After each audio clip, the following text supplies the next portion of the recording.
Have you ever played Pokémon, the trading card game, and thought, why do I always lose even though I'm playing the same 60 that these pro players are playing? Well, this is the video for you.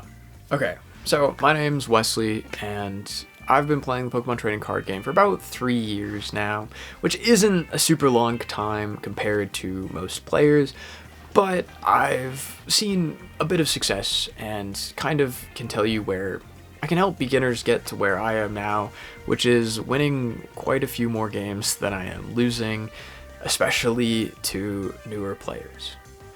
So, we're gonna start off with some of the main topics of what I'm gonna go over, which is consistency, game plans, sequencing, and like prize mapping, kind of. Those are essentially the topics that I want to cover. So what does that mean? What does consistency mean?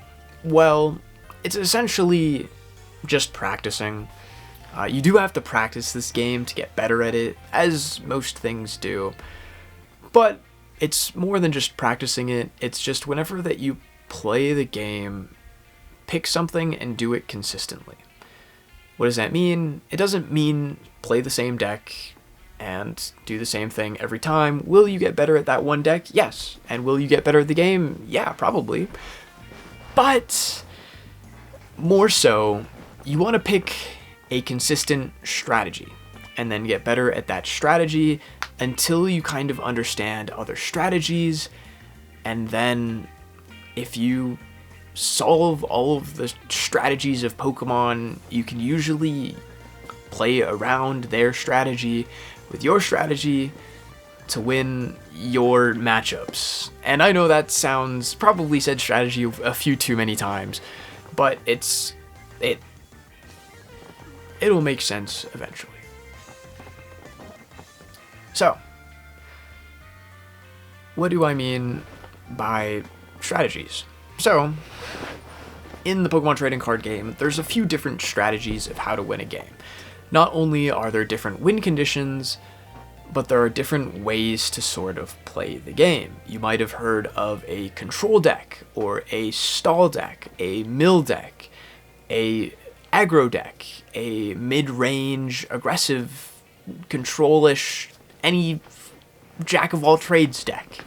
You've probably heard it all. Budget deck, rogue deck, anti-meta deck.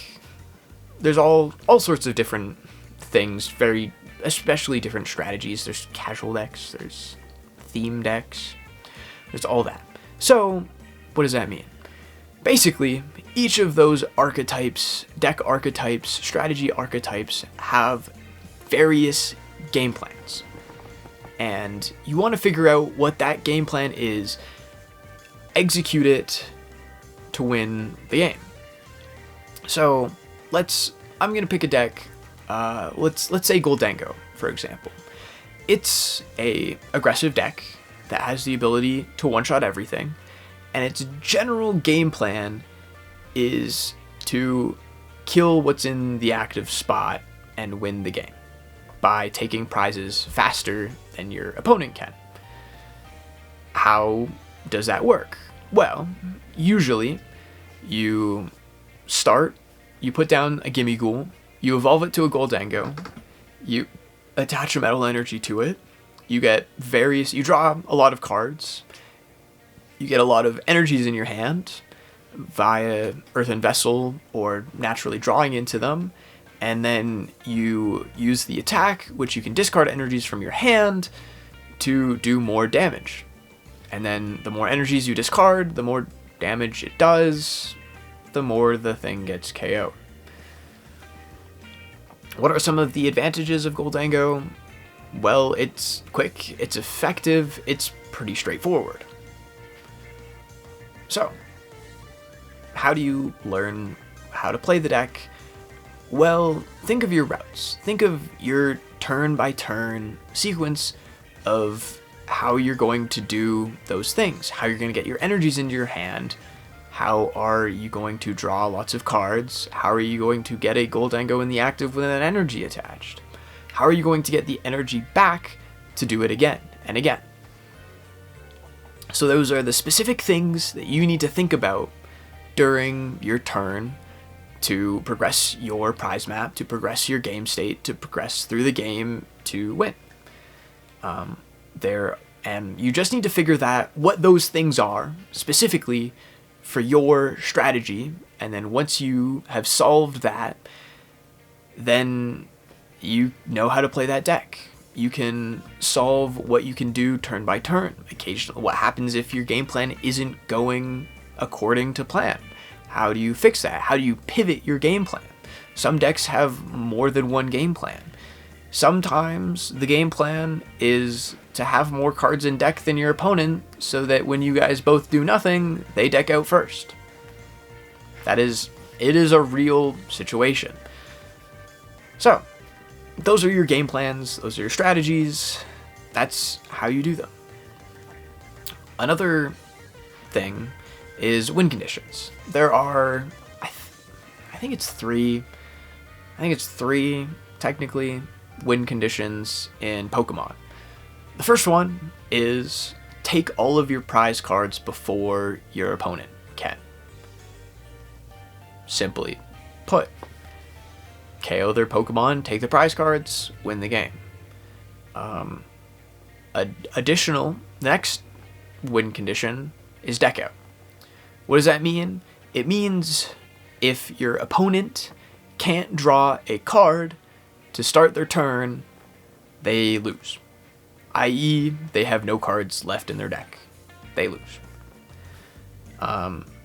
The other win condition is, I think, called benched out or donking, which means that if you KO their active Pokemon and they have no Pokemon on the bench to promote to the active, they lose. Whether or not you have taken all 6 prizes or not, they lose. Yeah. There are other specific cards that can say on them that they win the game. I think there's a card right now printed called N Sigilith that says if you have 1 prize card remaining and you use this attack, you win the game. Which doesn't mean that you take that last prize card, it just means that you have won. It's not super complicated, but there are technically other ways to win the game. So those are your win conditions. Now you have to figure out what strategy what win condition your strategy has. So we figured out your deck, your list. You figured out its strategy. You figured out how to optimize the strategy. Then you figured out your win condition. Now you just have to get consistent at achieving those things every single game. Now, is that always going to happen? No. Are you going to figure that out all the time? No. How are you going to get better at it? I don't know. But I do know there is one thing that you can get better from a turn-to-turn basis, which is sequencing. What is sequencing? This one's a little bit complicated, but essentially, sequencing is the order that you play your cards. That is technically what sequencing is. Good sequencing and bad sequencing is a little bit more complicated than that. That is where you are trying to optimize the order which you play your cards. Good sequencing is optimizing your order of cards, the order that you play your cards, to obtain a better odds at achieving a result. What does that mean necessarily is basically all card games are essentially, it's just math and odds. I actually don't know the math for any of it, because you don't really need to know the math. You need to know that the more cards that you see in a turn, the more likely you are to get the result that you want. A pretty simple order of sequencing is you have one card in hand. You have a Mew on the bench. You have a Pheasantipity on the bench. And both of those abilities are active. Good sequencing would be using Mew's ability, which says draw until you have 3 cards in hand. So you can draw 2 cards. So you have 3 cards in hand. And then using Flip the Script to draw 3 additional cards, making you see 6 cards. Bad sequencing would be using Flip the Script first. From your 1 card, you flip the script first, draw 3 cards. Now you have 4 cards in hand. Now you can't use Mew's ability because you already have more than 3 cards in hand.